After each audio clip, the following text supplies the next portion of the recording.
Growing up in the universe partly means evolving from simple to complicated, inefficient to efficient, brainless to brainy. But it also means growing out of parochial and superstitious views of the universe, growing up to a proper scientific understanding of the universe based upon evidence, public argument, rather than authority or tradition or private revelation. Growing up means trying to understand how the universe works, not copping out with supernatural ideas that only seem to explain things but actually explain nothing.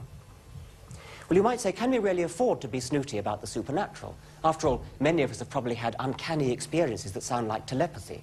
We perhaps dreamt about somebody whom we hadn't thought of for years, and then the very next day we had a letter from them, and we think, what an amazing coincidence. There must be something supernatural. It seems so spooky.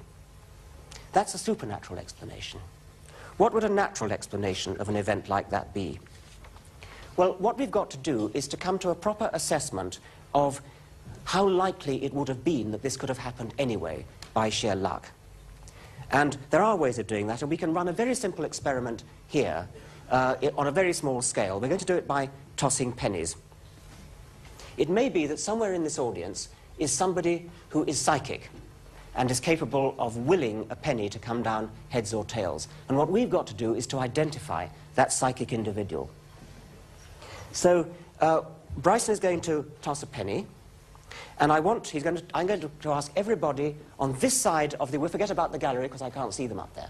Everybody on this side of me here is to will it to come down heads. Really think of it coming down heads. Try to make it come down heads. We'll try to see whether the psychic individual is that side.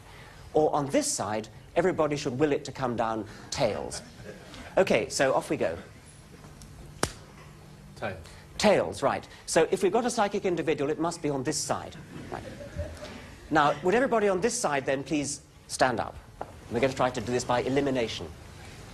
Now, everybody on this side of the aisle, will it to become heads? Everybody on this side of the aisle, will it to come down tails? Heads. Heads. Sit down, please. Stay standing up. Now, it's got a bit of a problem here. Let's say everyone from behind the row that was holding up the ancestral portraits should will it to come down heads, and everyone from the ancestral portraits downwards, tails. Tails. Right, the back rows then sit down, please. Right, now we're narrowing it down. How many tosses have we done? 3. Right. Now, 1, 2, 3, 4. Let's say the back 2 rows of those standing will it to be heads, and the remainder tails. Tails. Back 2 rows sit down, please.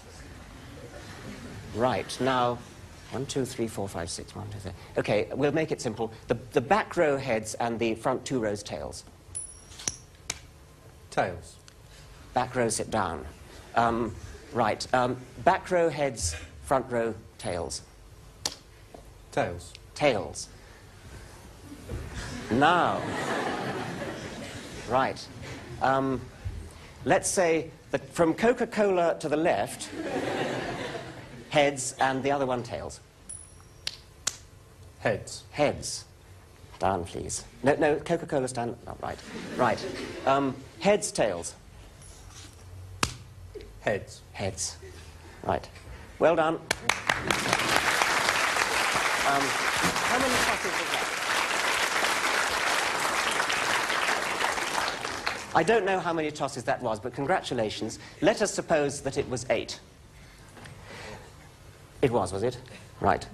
Now, what's your name? Who got it? Me. Yes. Johnny. Yes. Well, Donny. Now, the question is he psychic? He managed to get it right 8 times in a row, and that's pretty impressive. But, of course, there's absolutely no evidence whatever that he's psychic. He did indeed think about heads and tails, and it did come down the right way. But if you think about how we set the experiment up with successive divisions, he could have thought about ham and eggs and it would have given the same result. It had to come out, because of the number of people here, it had to come out that somebody was apparently psychic. Now, we've only got a few hundred people in this room, but if we could do this with 1 million people or 2 million people, we could have gone on tossing pennies for a very long time, and at the end of that time, we'd have got a very impressive result. Now, when people write into the papers with uncanny experiences, it's just like that, because the circulation of a tabloid newspaper is up in the million, and if only one of them has to write in, then you can see exactly what happens. There's got to be somebody out there having an uncanny experience at this very moment, and it means absolutely nothing. So don't, whenever you hear a story about uncanny, spooky, telepathic experiences, think about this experiment and think about how likely it would be to come about anyway. Put your trust in the scientific method. Put your faith in the scientific method.